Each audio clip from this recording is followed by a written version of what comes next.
Watching TV has changed over time. Streaming has become the new norm. That's why Golden State Media Concepts television podcast dives headfirst to the world of cord cutting. Want to be on the loop of what's hot in Netflix? Or if it's not a preference, what about original shows in Hulu? We've got you covered. Join us as we fill in the blank and talk about movies to stream and what show you should be binging. This is the Golden State Media Concepts television podcast.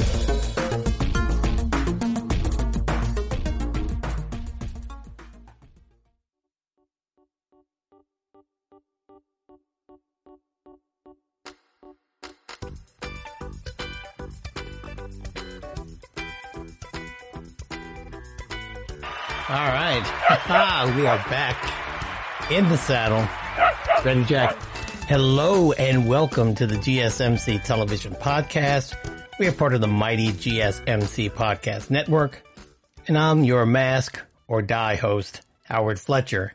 And I am joined, as always, by my trusted engineer, Jack the Black Pug. And we are positively honored and thrilled to be here with you once again. It's going to be a good day. It's a cloudy day here in DC, but we need the rain. So if you're new to this show, listen, I want to give you a very warm welcome. I know that you have a lot you can choose from out there, and I want to thank you for giving us a try. We appreciate you spending some of your day with us. We know your time is valuable. We aim to please, so stick around. I'm sure you will hear something that you like. I'm going to try, and we hope that you keep coming back. And if you're one of our loyal return listeners, you know how I feel about you. You're the reason I get up to do this thing. You're the reason I'm here. So let's have some fun. We have another jam-packed show for you today. Award shows. Award shows are adjusting to our times. We're going to go over some of those adjustments. NBC just announced its fall schedule, and there are more new shows on it than many would have expected, or even established shows. They are pretty much on schedule, unlike maybe the CW and some others. I'll give you the rundown. Spike Lee is doing the right thing with my man David Byrne. Jimmy Kimmel, he officially landed a job. That's a really cush job if you ask me. I'll tell you about that.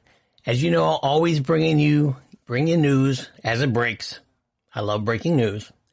And I'll finish up, as usual, with a recap of episode 5 of the Starz series, Hightown. So first, let's get started with some breaking Oscar news. The 2021 Oscars will go on, just not on February 28th. The Academy of Motion Pictures Arts and Sciences announced on Monday that the 93rd Academy Awards telecast has been postponed by 2 months to April 25th, 2021. Well, yeah, I get a lot of this stuff from different places. I think Variety was the first to report that in mid-May that the Academy was considering delaying the award show in wake of the coronavirus pandemic. Here is a quote from those folks at the Academy Awards. Quote, "For over a century, movies have played an important role in comforting, inspiring, and entertaining us during the darkest of times. They certainly have this year. Our hope in extending the eligibility period in our awards date is to provide the flexibility filmmakers need to finish and release their films without being penalized for something beyond anyone's control," Academy President David Rubin and CEO Dawn Hudson said in a joint statement. "This coming Oscars and the opening of our new museum will mark a historic event, gathering movie fans around the world to unite through cinema," end quote. The Academy also announced that the Governor's Award Gala, which takes place in the fall, has been postponed to a later unspecified date. The December opening of the Academy Museum of Motion Pictures was pushed to April to coincide with the Oscars. The organization recently extended release date eligibility rules. A feature film must now have a qualifying release date between January 1st, 2020 and February 28th, 2021. The submission deadline for specialty categories such as animated feature film, documentary feature, documentary short subject, international feature film, animated film short and live action film, or a live action short film, is December 1st of 2020. The submission deadline for general entry categories, including Best Picture, Best Score, Best Song, whatever, is January 15th of this next year. The format of the Oscars ceremony at the Dolby Theater in Hollywood telecast, which is going to be telecast on ABC, that has not been determined. Here's another quote. Quote, "We find ourselves in uncharted territory this year and will continue to work with our partners at the Academy to ensure next year's show is a safe, celebratory event that also captures the excitement of the opening of the Academy Museum of Motion Pictures," end quote. That's what ABC Entertainment President Carrie Burke said in a statement.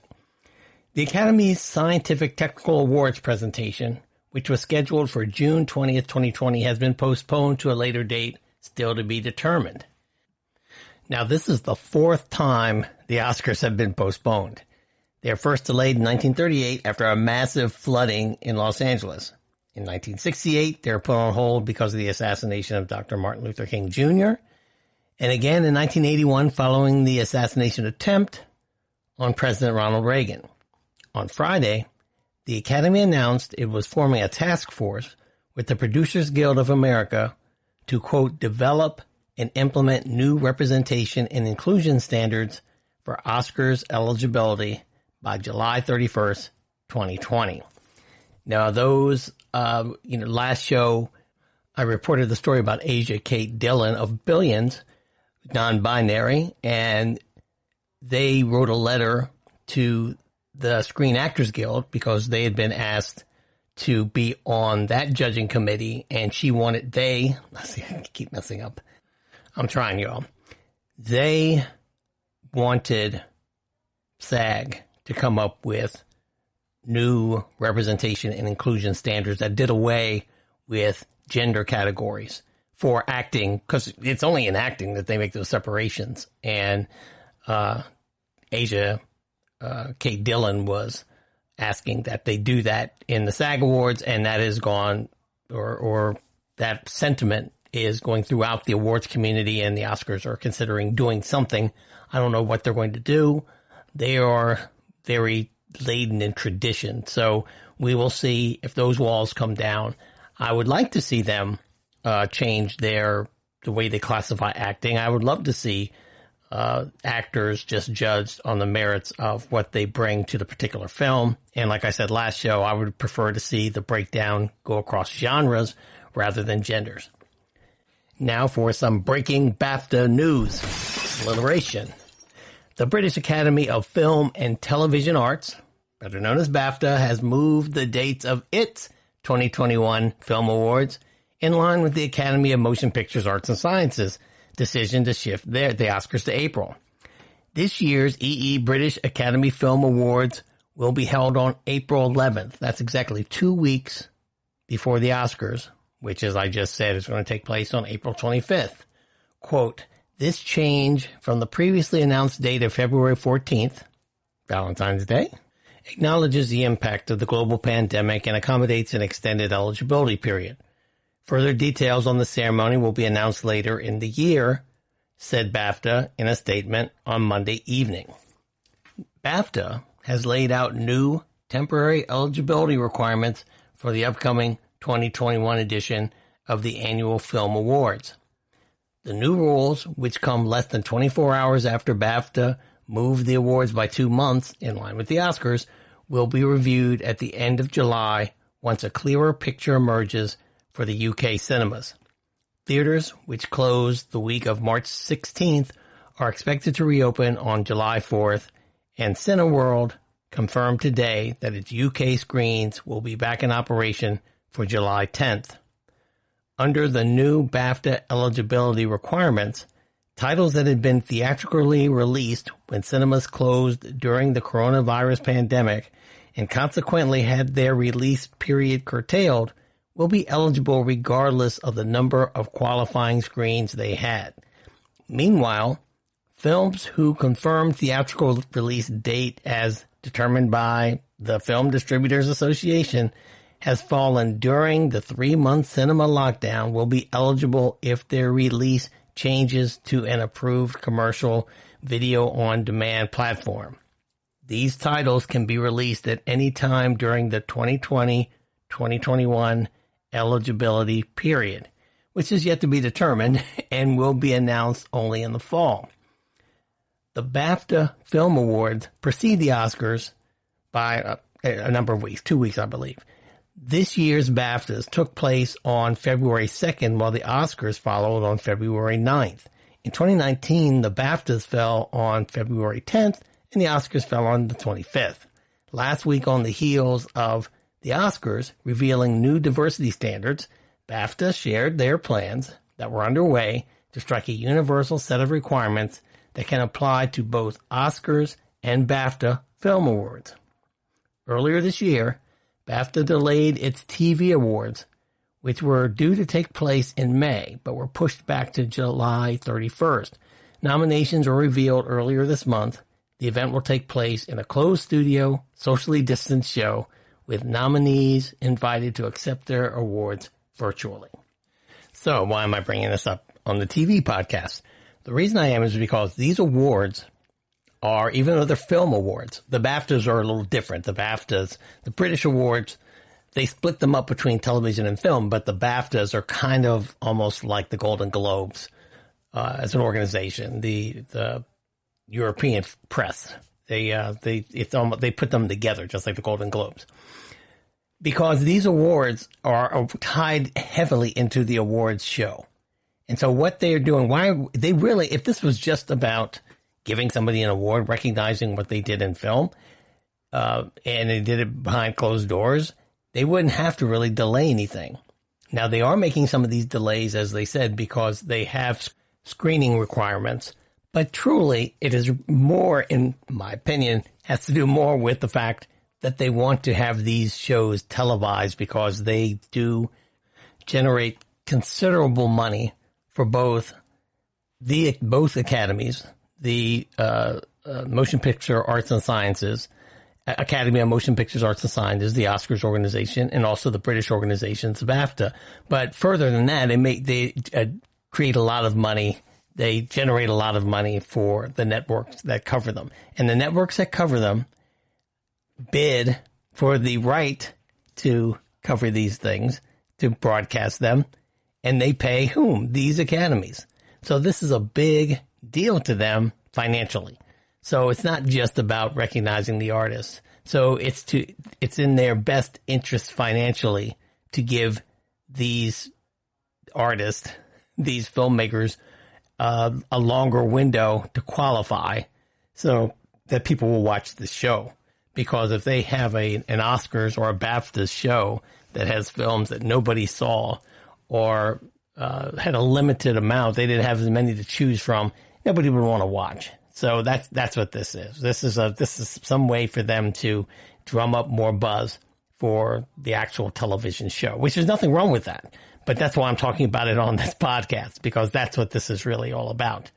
Also, I just want to re-explore these qualifying rules, because a lot of them have to do with being on screens, movie theater screens. As far as the Oscars are concerned, you have to be on movie theater screens in a particular place, either in Los Angeles or New York. At one time, it was just Los Angeles for a minimum, I think, of 4 weeks. You have to be in a theater, an actual theater. Obviously, because of the coronavirus pandemic, they've relaxed those this year, so that you don't necessarily, as long as you were scheduled to be in a theater and you made supposedly an all effort to get into the theater, if you go video on demand, they will consider your film for the Oscars, where they wouldn't be before, no matter how big of a production it was. That's why The Irishman, the Martin Scorsese movie that ran mostly on Netflix, ran in the theaters first, because had it not run in theaters and went straight to Netflix, then it would not have been considered for an Academy Award. I believe that's going to change permanently in the near future. That's just what I think. I think that this has given them an opportunity to look at how this is going to shape the awards and how the movie making community is going to respond, because some of these movies did not get a lot of theater run because they were closed. And so we'll see. But I believe that they're going to be ways. I don't know how to measure it. I don't know if it's going to be budget of movie. I don't know if it's going to be whether it's a particular studio or just like the BAFTA said, maybe if you stream on particular platforms, it'll be considered. But I believe streaming movies that were intended to stream and that were going to be 100% streamed and never hit a theater are eventually going to be considered for Oscars and BAFTAs and SAGs and whatever, regardless of situation outside of the pandemic. I think that's going to be the new norm. But we'll see. I could be wrong. I've been wrong often. Next, I'm going to go over NBC's fall schedule. They came out with their fall schedule. I'm going to go over that with you real quick, and I'll see what you think. Go get some refreshments. I'll be right back. Thanks for listening.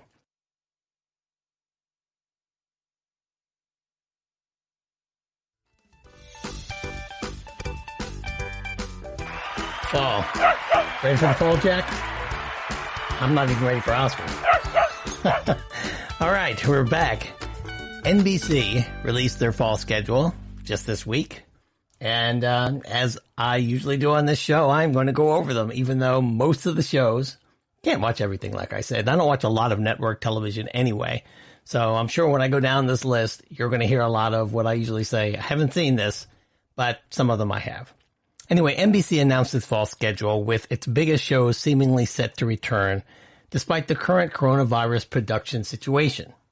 Sources close to the network say that while it's unlikely that everything will be ready in time for the traditional start of the network season in September, it is confident that the return to production is moving along fast enough that it will have its biggest series like This Is Us and the new Law & Order spinoff, Law & Order Organized Crime, ready for around mid-October.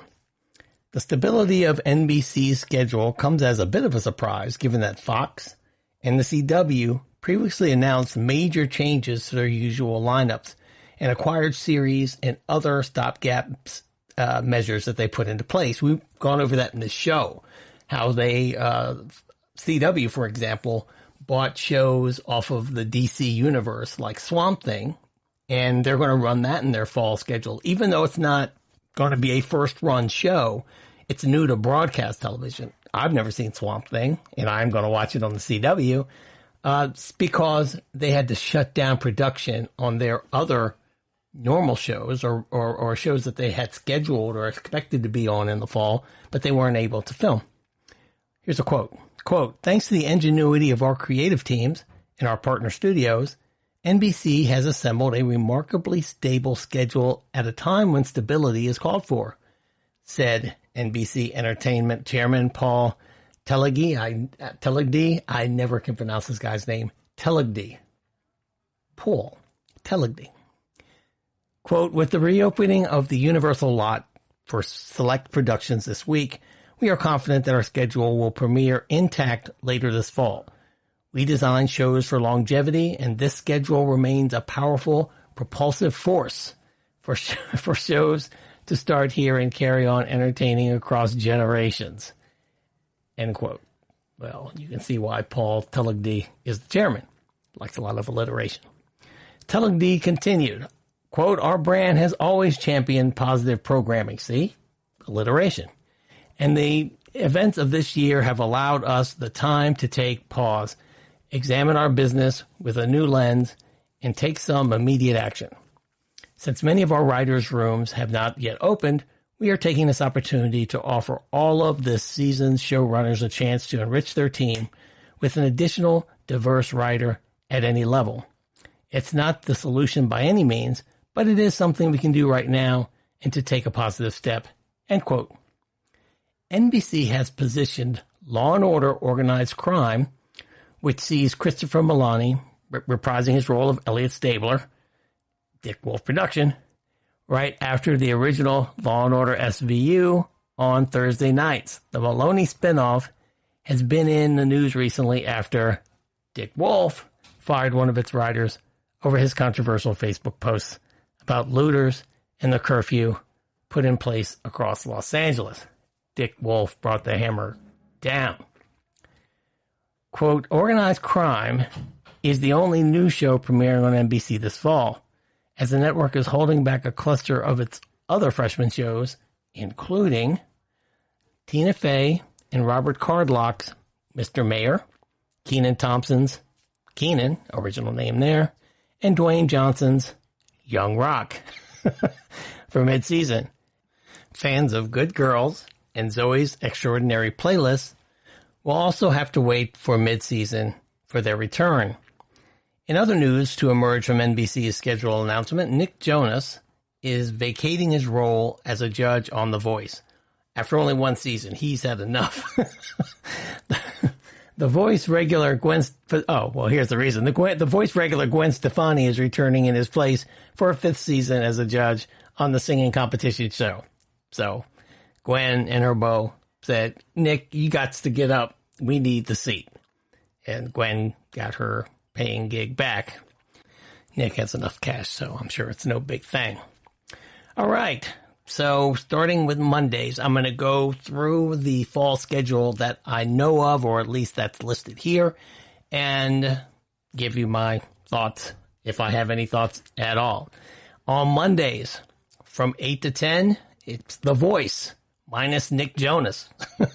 Will be coming back, and that probably will be there until the end of time. From 10 to 11, Manifest, which I understand it was on my top 25 list for last year. I don't watch Manifest, never watched Manifest, but apparently it's pulling in the ratings. On Tuesday, 8 to 9, you got The Voice again. Then on Tuesdays, 9 to 10, break out the Kleenex because This Is Us takes its normal spot. I won't be watching that for reasons you all know who listen to this podcast, but millions of other people will. From 10 to 11, New Amsterdam, that rounds out your Tuesday nights. That also was on our top 25 list for last year, so Tuesday looks like a very strong night for NBC.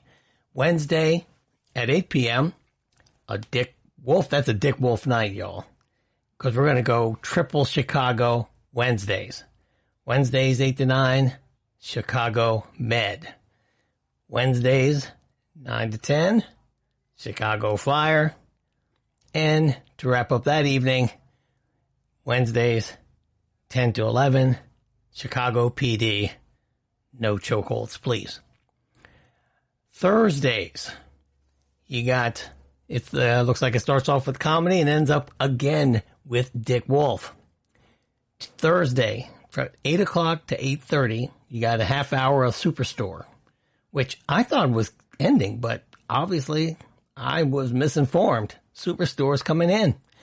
8:30 to 9 o'clock, Brooklyn Nine-Nine, which I thought on Fox. So good for NBC, picked up Brooklyn Nine-Nine, and there you have it. Now, 2 hours of Law & Order. Your first one is Law & Order SVU without Elliot Stabler, as usual. Well, per the last 3 or 4 years. Why no Elliot Stabler? Because from 10 to 11, Law & Order, Organized Crime from 10 to 11. Now, I wonder if they're going to do like crossover things. Like, it would be very tempting, for me at least, if I was the showrunner, to have Ice-T on Law & Order, Organized Crime, work, a couple of episodes, come in, help Elliot Stabler out, do a little undercover work, and then pop back over to SVU. That would be pretty good. That even might get me to watch. I do watch, by the way, because I'm a big Dick Wolf fan. I just never watch Law & Order when it airs live or the first time. I'm like an in-syndication guy. So for me, Law & Order is best on like at 2 a.m. after the party or something like that. That's when I'm like into Law & Order. Fridays from 8 to 9, The Blacklist. Let me tell you about The Blacklist. The Blacklist, another show I don't watch. Like Spader, that guy is, he's chiseled out a little niche in the acting world of his own. My partner Joan watches The Blacklist. She's also a syndication type of person. She'll wait till it goes to streaming or something, but she'll binge The Blacklist. That show has been on, it seems like, forever. So, it was on when the show that I used to watch on NBC live, Hannibal, was on, which was like, I think, 2012. And if those of you who have never watched Hannibal, go watch it it's on Netflix now. Watch Hannibal. Hannibal is an excellent show. Little gory, so if you don't like gore, and not gory like slasher gory, because it's about, they're investigating murders, so it's always after the fact. You just see the crime scene. Crime scenes are pretty bad, but the acting is fantastic, and the writing is really good too. And the image, it's a very good show. Watch it. 9 o'clock to 11 o'clock on Friday, Dateline NBC. So if you don't have a date, you can watch a show about the woman who married the guy who has 5 other wives, or, the show about the person who married the woman and then got a whole bunch of insurance on her and suddenly she disappears. Those types of things. That's a sad Friday night. They do good journalism on Dateline. Good storytelling. Let me qualify that. They do good storytelling on Dateline. I'll give them that. But what frustrates me about Dateline is that those shows could always be 30 minutes long. If it's a 60-minute show, it could be 30 minutes long, but they take, after every commercial break, they go over everything that they went over in the first segment to make the show longer. It's like, dude, I already know that. Let's move on. Probably much like what you're saying as I'm going through this list. Shut up and go to the next one, Howard. Saturday from 8 to 10, guess what? If you didn't go out Friday night and you don't have a date on Saturday night, you can watch Dateline Saturday Night Mystery from 8 to 10, which I'm going to just take a wild guess and say that's going to be the 2-hour super long Dateline, when it's something about a man who's done something really diabolical, really bad, and they can take a long time discussing how bad this one was. And it's going to be a mystery.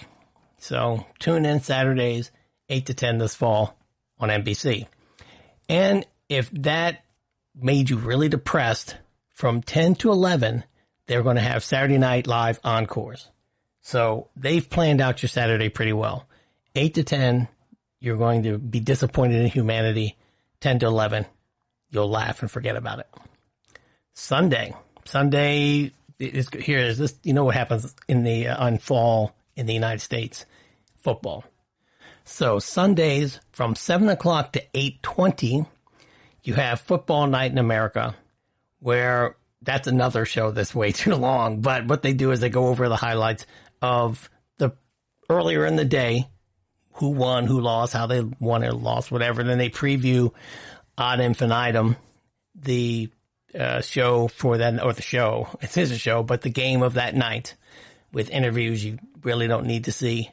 And then the game starts at 8:20 and it ends at 11 p.m. And that's NBC Sunday Night Football, which, oh, by the way, NBC Sunday Night Football was the #1 show for viewership in all of last year.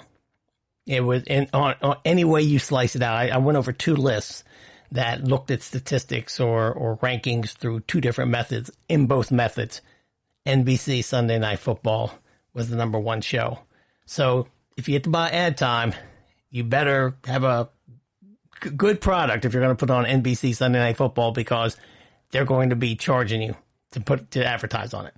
And that's it for the list of NBC's fall schedule.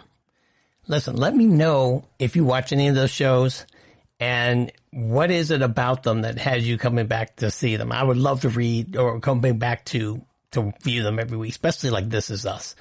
Email me at podcasthoward@gmail.com and I'd love to read it on the air. Also, if any of you watched Hannibal, I want to talk about Hannibal on this show. I just finished binging season 1, which I hadn't watched since it aired. It's been a long, long time. And I think the show is very, very good. and it got canceled after 3 seasons. And I was very disappointed in that.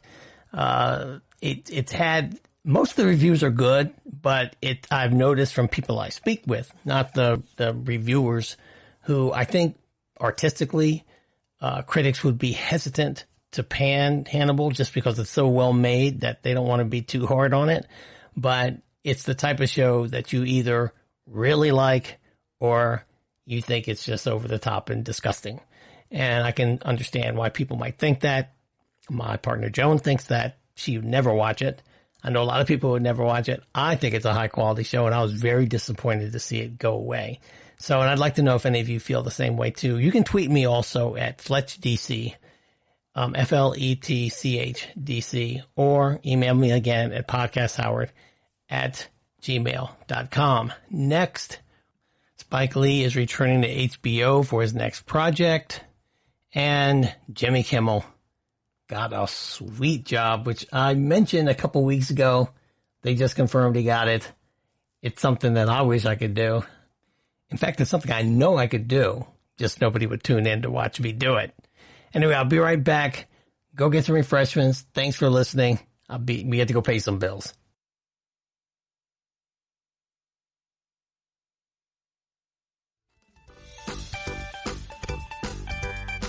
All right. You want to watch a new SVU, Jack? Law and Order, I mean? Yeah, I think I might. They're probably going to make Law and Order puppy mills after a while. All right, we are back, and director Spike Lee, he's returning to HBO for his next project. The premium cable outfit will present a filmed version of the acclaimed Broadway show, David Byrne's American Utopia, which Lee, who currently has the movie The Five Bloods on Netflix, which I have not watched yet, which I heard is excellent. So I'll have to check that out. Anyway, Spike directed the show during its run at the Hudson Theater. This play, David Byrne's American Utopia, is one that I was going to try to catch in New York, but we couldn't get tickets on the weekend. We went to see Network instead. So I'm not trying to front like I'm a big Broadway show guy. Although last year I went to more than I ever have before in my life, and I really enjoyed it. Broadway shut down now because of the coronavirus. So maybe I hit Broadway in its last gasps. Maybe it'll just be like the good old days. We will see. That's something else if you listen to this show, you know, I said that Broadway's going to have to figure out a way to stream their performances as well. But I digress. The show, David Byrne's American Utopia, is set to premiere on HBO later this year, with a specific date to be announced. Quote, David Byrne's American Utopia is a uniquely transformative experience and a perfect example of how entertainment can bring us together during these challenging times, said HBO programming executive and vice president Nina Rosenstein. Quote, Spike's brilliant direction adds a level of intimacy to this powerful performance, and we're so thrilled to share this groundbreaking show with our audience, end quote. American Utopia features Byrne and 11 musical artists from around the world performing songs from the 2018 album of the same title, as well as songs from Byrne's Talking Heads and solo catalog. The show ran from October 2019 to February 2020, earning rave reviews. The Hollywood Reporter called it pure bliss. I don't know about pure bliss. I do know some people. I love the Talking Heads. Okay, let me get that one out there too. Never saw them live. Never got to see David Byrne live. Have friends who saw this show who really enjoyed it. Those friends who really enjoyed this show would have said that the Talking Heads show was pure bliss.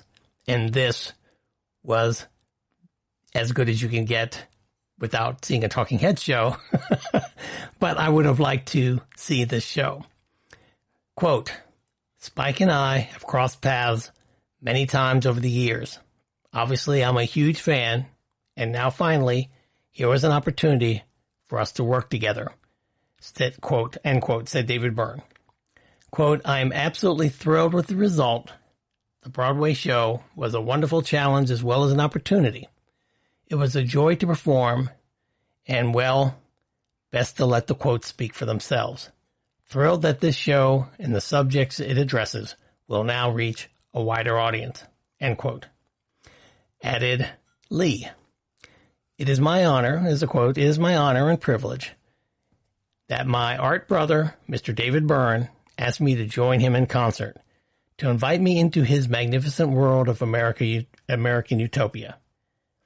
And that's the one-in-a-lifetime truth, Roots. You dig? Show enough, peace and love, be safe. Okay, Spike. I will do a piece on Spike Lee later on. I will say this, I admire Spike as a black person. You know, he has done a lot for film in general and black American film. And as a black American, I'm proud to say, I'm a black American along with Spike Lee. However, I can't get with Spike sometimes on his quotes. And then we leave it at that. Here's another quote. We are thrilled to partner with HBO in bringing David Byrne's American Utopia to audiences everywhere, said Lind, CEO of Participant. They are one of the production companies that is teaming with HBO to bring this on the air. Quote, the creativity and artistry of David Byrne and Spike Lee together with the urgency and relevance of the celebratory film have resulted in an event that is truly of and for our times, end quote. So, always looking forward to some of these new staged events that come on television.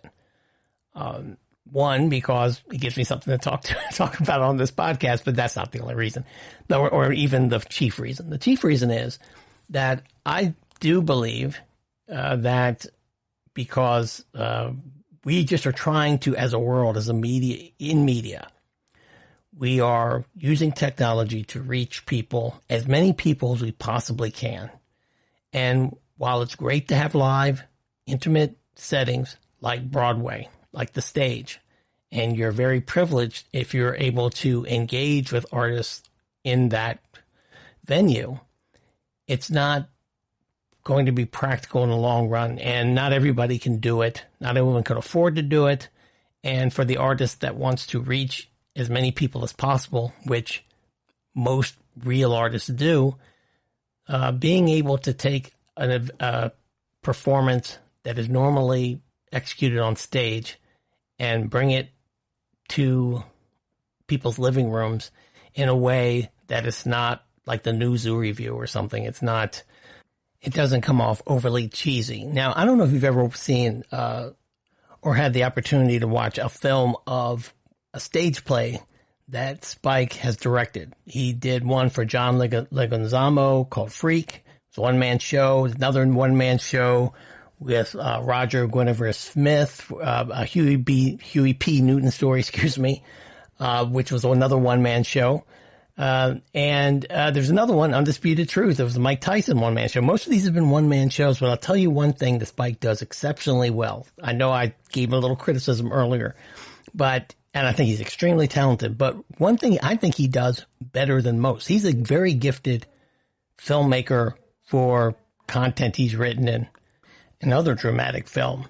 But he is one of the best I've ever seen of putting a stage play on film and making it feel like it's still a stage play. And also a documentary film. I think he's one of the best living documentary filmmakers we have.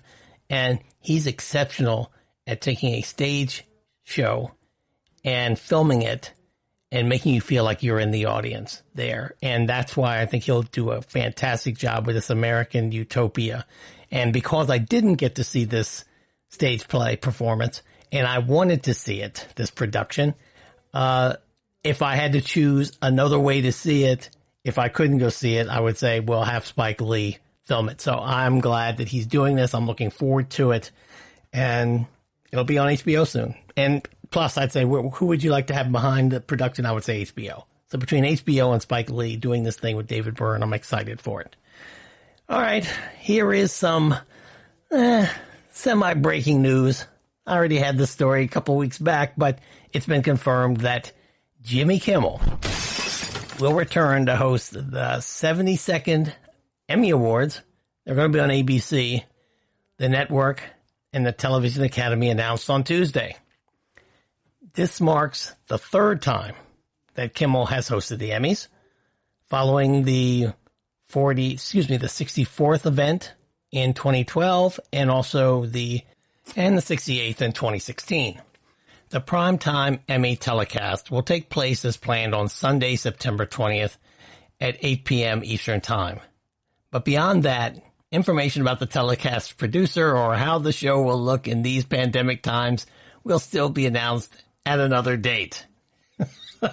And this goes to the core of what I was talking about, it being a cush job, but we'll get to that. Here's a quote. Quote, "I don't know where we will do this or how we will do this or even why we are doing this, but we're going to do it and I'm hosting it," said Kimmel, who will also serve as executive producer. According to insiders, among the scenarios being explored as Emmys broadcasts are a full virtual version, as well as an in-person event that still could incorporate some virtual or other quote-unquote non-traditional elements. The most important thing in determining which to choose is ensuring the health and safety of anyone involved in the show. Here's another quote. "We know Jimmy Kimmel will deliver a uniquely entertaining, funny, and moving primetime Emmy show," end quote, said Carrie Burke, president of ABC Entertainment. Quote, "He is a true master of ceremonies who reveres this industry and its people. And just as Jimmy has done with his own show over the past few months, he will tackle this momentous event with heart and humor and bring some much needed joy and optimism to our television colleagues and viewers at home," end quote. Well, I'll tell you what, Carrie Burke, I cannot disagree with anything you said there.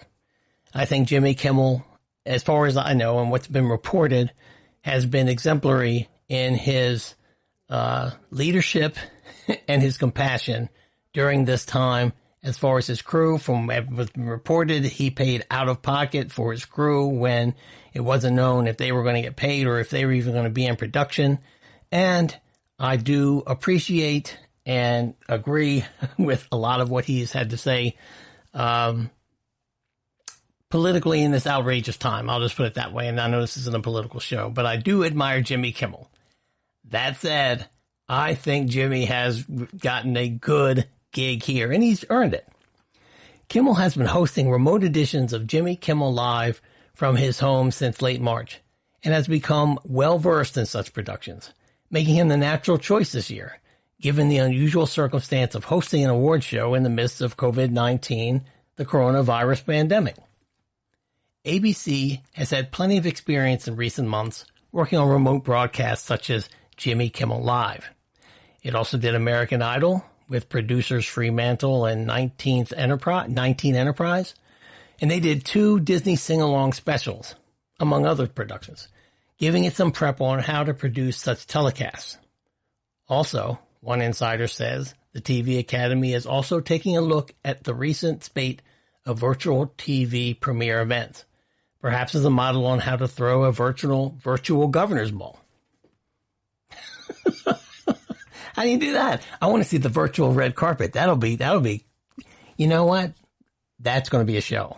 They're going to go into people's homes and they're going to show them wearing something. It's going to be the virtual red carpet. Oh my God. More immediately, the TV Academy's East Coast counterparts at the National Academy of TV Arts and Sciences are planning a remotely produced event for the daytime Emmys, airing on June 26th on CBS. Okay, this is why I think this is like so cool.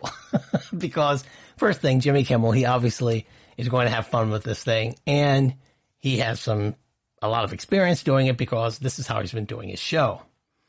But why I think it's a great job for him is he just has to introduce folks. He's got to tell a few jokes. He can do this from Zoom. He can tell a few jokes introduce presenters, if they're going to even have presenters, and then he can go make a ham sandwich or do something else. He can do whatever and then come back, and say, hey, we're back and tell another joke and then just go somewhere. It seems like a really cool gig to have. Now, I'm sure it's fantastic to get dressed up in the tux and, hang out with the stars and do all of that, especially if you're an entertainer like Jimmy Kimmel and the other people who host these shows. But since he's done that before, see, for me, that would be a thrill. And I'm sure he's thrilled still doing it, but he's done that before. This is like, first thing is something groundbreaking, quote unquote groundbreaking, because this hasn't been done before. Not that it's anything revolutionary, but it hasn't been done before. And he can do it from home. My gosh. I love that. I mean, I love making this podcast from my home. I can't imagine hosting the freaking Emmy Awards. That would be fantastic. Kudos to Jimmy Kimmel. Nominations for the 72nd Emmy Awards will be announced by the Television Academy on Tuesday, July 28th. That'll give them plenty of time to figure out what in the world they're doing. Next, I'm going to talk about Tina Fey got a pretty good gig, too, over at NBC. They're hooking them up at NBC, and we'll recap the latest episode of Hightown. Don't go away. We're going to pay some bills again. Go get a refill, order a pizza, and we'll meet here in about a minute. Don't go away.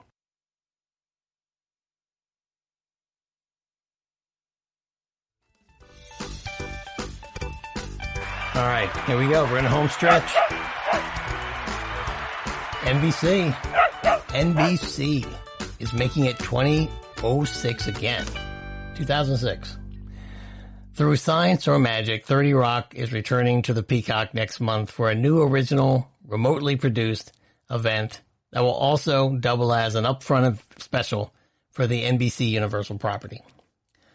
The special, which will air on Thursday, July 16th at 8 p.m. on NBC, will feature the return of cast members Tina Fey, Alec Baldwin, Tracy Morgan, Jane Krakowski, who I have a crush on, Jack McBrayer, and others, reprising their 30 Rock roles for what NBC is describing as a, quote, a first-of-its-kind, all-audience, upfront event, end quote.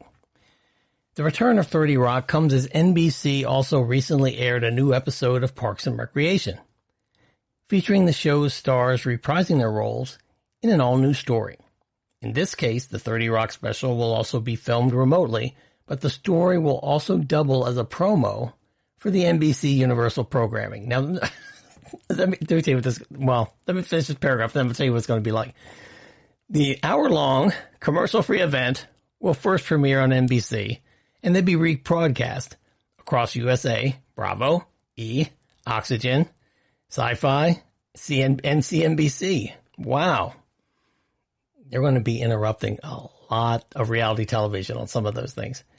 And it's going to be available to stream on NBCU's new service, Peacock, on Friday, July 17th at 9 p.m. Eastern Time. That's 2 days after Peacock's July 15th nationwide launch.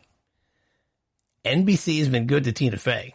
That's one thing for sure. Now she's been good for them too. I mean, she has created hits, which translates into money for NBC. So NBC and Tina Fey have a good relationship, it would seem.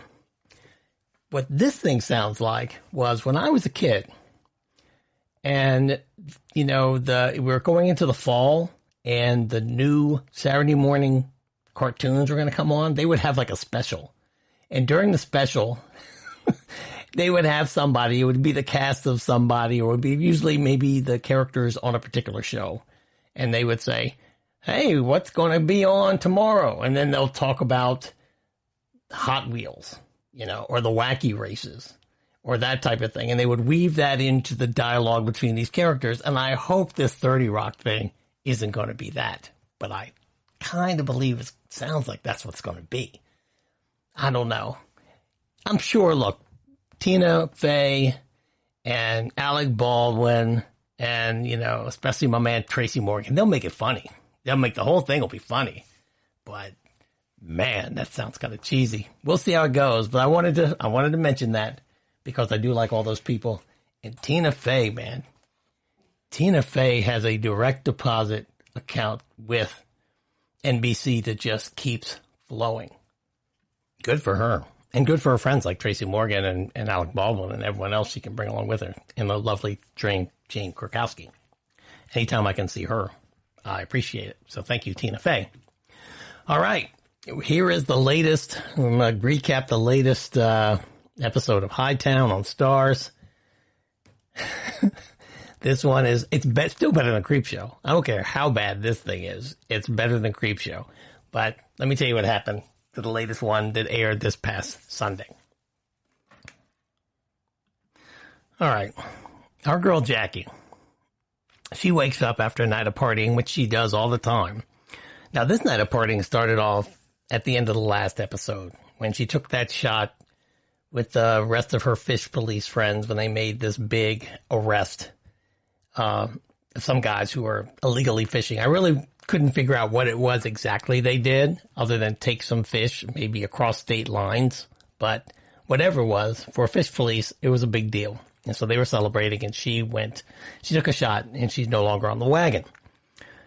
So she wakes up the next morning in a hangover and the director of this particular episode decides to give us this full-on cock shot of her worker who has crashed at her crib and decided to fall asleep naked. And why they thought the close-up of his crotch was what we needed. It's not what I needed. But anyway, that's what the show is like. And so that's what we got. Anyway, as she wakes up and staggers around the room, Jackie finds that her phone is soaked because it's sitting in a big puddle of water because she left the phone by her cell phone by the sink before she apparently passed out on the couch. And you know what happens when you put phones in water, cell phones in water, they stop working. So her phone is not working and it needs to be dried off. She's expecting a call. She can't get it if her phone is broken. So her friend, as he's struggling to put his clothes back on, he tells her to put it in a bowl of rice. That is a trick that in the real world, in my experience, it works less than half the time. But that's what he says. Put this in a bowl of rice. And so she takes her cell phone, sticks it in a bowl of rice. But of course, you have to leave it there for a while. So because theoretically, the rice will suck the water out. And so she leaves it in there because she's waiting for this phone call from Krista. Now, Krista is the witness on the lam that Jackie left a note for in her motel room. And the note said, if you need any help, give me a call. She left her number. And since then, she's been waiting for Krista to call her because she's trying to find Krista because she fears that Krista's life is in danger because she witnessed the murder. So meanwhile, Jackie has returned to her old life of drinking and drugs based off of this shot she took the night before. Now, let me just say this now, okay? I don't know if we're supposed to like Jackie or not. I'm assuming that we are as an audience because she's the main protagonist. I mean, most of this series, we're following Jackie around. However, personally, I don't find her to be a sympathetic character. I don't find her attractive, and I don't mean like physically attractive. I'm just saying she's not somebody I'm liking. And she's not that interesting. She just isn't. And it's not because she's flawed. They're flawed characters. They're addicted characters. They're selfish characters that are great anti-heroes all over the television landscape. So that's not because of that. And it's certainly not because she is a woman and or the fact that she is a lesbian. I mean, none of those things. If you described this character of Jackie to me, I would say, show me that series.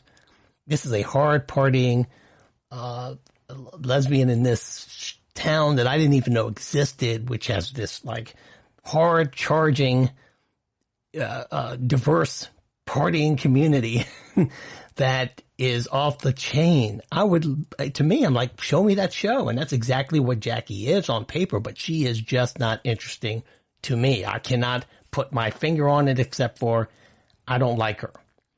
And I think it's a major weakness of the show, and I hope that they shore it up, because I think as this thing continues, if other audience members feel like I do about Jackie, I don't think the show can survive. Anyway, she meets her ex, Devon, who she scheduled a date with earlier when she was sober. And Devon, when she sees Jackie show up at dinner, lit, she says, okay, well, she gets mad because she says Jackie hasn't changed and she is still effed up, so she leaves. So because she leaves, Jackie gets upset, so Jackie gets more smashed. Which, this is the whole thing. Anyway, Jackie gets more smashed. And then she meets with her friends from the bar, you know, the Coke dealer, bartender, and all these things. Some of these things are a little cliche. But anyway, the Coke dealer, bartender, and all this. And she meets up with them and she tells them about Krista. So after doing a bunch of Coke that I have no idea how they finance, okay, because I just don't know how they do a whole lot of drugs here. I don't see any money being exchanged, so I don't know how they can afford to do these things. But anyway, they decide to catch a taxi and drive to Wareham, which is a community a few miles away, where where Krista's motel is, and they said they're going to go on a rescue mission to get her, because Jackie explained about her phone not working and all of that. But so they take an Uber there, but on the way, the Uber driver kicks them out. Why? Because Jackie starts drinking and, even worse, smoking in the car. And not only does Jackie get them kicked out of the car, but she curses the driver in the process. I'm just not a Jackie fan, y'all. I'm telling you. Anyway, we go to my man Osito and Junior, who meet with Frankie in prison through a Narcotics Anonymous ruse, and he informs them, that is, Frankie informs Osito and Junior, they must kill Krista to remove any witness to Sherry's murder. Sherry's the name of the person who was murdered in the beginning. Now, I thought that was the plan already. I thought that was pretty clear what would have to happen, but apparently this is news to Osito and Junior, and I guess we needed to have the scene of Frankie telling them to do that. So, Osito and Junior drive to New Bedford, and they buy some fentanyl from some gang members in Cape Verdine. They have the intention of making Krista's death appear like an overdose, so Junior poses as a drug dealer and tries to have Krista inject the fentanyl, which he claims to be a less potent heroin. But Junior acts so suspicious and nervous while he's doing it, she refuses. And, you have to be acting very strange for a heroin addict to refuse the free fix, but that's what she does. So anyway, when she refuses and attempts to kick Junior out of her room, Osito enters the room and he beats Krista to death with a clothes iron. Now, the hit just went from being covert and subtle to being overt and bloody in about 30 seconds. So he kills her with an iron, and Junior's there just watching it. Then we go to the next morning. Jackie wakes up to find that her phone has dried out in the bowl of rice, and it works, as she must be one of the few that it works. And she finds that she has a message from Krista on her voicemail. So she returns the call, only to be answered by Ray. Ray is the police guy who he had a date with this other lady. I'm not even going to go into, because that part of the plot is just ridiculous. But Ray is at the motel, where the body of Krista has been discovered, and he is a state police officer, and he saw her phone ringing. He answers it, and he informs Jackie that, Krista's now dead. And of course, Jackie's all broken up, and she asks, when did it happen? When did she die? And he said, it looks like she was killed around 1 a.m., 1:30 that morning. So, in other words, Jackie could have been able to save her life had she not gotten to her phone all messed up the day before. And if she had not been out getting wasted all day and unable to get to her because she gets kicked out of Ubers, then maybe she would have been able to save her life. I don't know. Will this be the thing that gets Jackie clean and helps her save the day? Maybe. I don't know. But if this is the way the series goes, there's no reason for me to watch it anymore. I mean, I've already told you what's going to happen. She's just terribly upset because she was too drunk and high to do what she needed to do. So now she's going to get clean and she's going to go find out who killed this girl. Now watch this because I committed to do it for this podcast. But unless Hightown makes some serious and unexpected changes to its narrative and character development, I'll probably pass on the second season that it was just granted by the suits it stars. You know, last episode I said how Hightown was renewed for the fall after 4 episodes. And I just don't see it, but Starz does. And apparently the numbers were good enough for them to renew it, and good for them and good for the producers and the actors on the show. Don't wish them any ill will. I just wish they put on a better show so I can keep watching it. And that's it. So I want to thank you for listening to the GSMC Television Podcast, brought to you by the GSMC Podcast Network. I'd like to ask that you please remember to subscribe to the show and write us a nice review, because that really helps us. I know I just gave a bad review to Hightown, but if you enjoyed the show or at least part of the show, give us a nice review. And also, if you can follow us on Facebook, Twitter, and Instagram, that would be great. Please remember to email me at podcasthoward@gmail.com with any requests for shows that you want me to cover or feedback or anything, or any email that you just want me to read on the show. I read all email on the show. Listen, I know that we are on some strange and challenging times right now. Let's all try to pull through this together. We're still in a worldwide pandemic. So remember to please wash your hands often, limit your close and personal interaction with people if you can, and wear a mask when you go out of the house. Just please do it. Have a safe and fun weekend. And listen, until we meet again, stream with care. Jack and I love you guys. Be kind to one another. Take care. Bye-bye. You've been listening to the Golden State Media Concepts Television Podcast, part of the Golden State Media Concepts Podcast Network. You can find this show and others like it at www.gsmcpodcast.com. Download our podcast on iTunes, Stitcher, SoundCloud, and Google Play. Just type in GSMC to find all the shows from the Golden State Media Concepts Podcast Network, from movies to music, from sports to entertainment, and even weird news. You can also follow us on Twitter and on Facebook. Thank you, and we hope you have enjoyed today's program.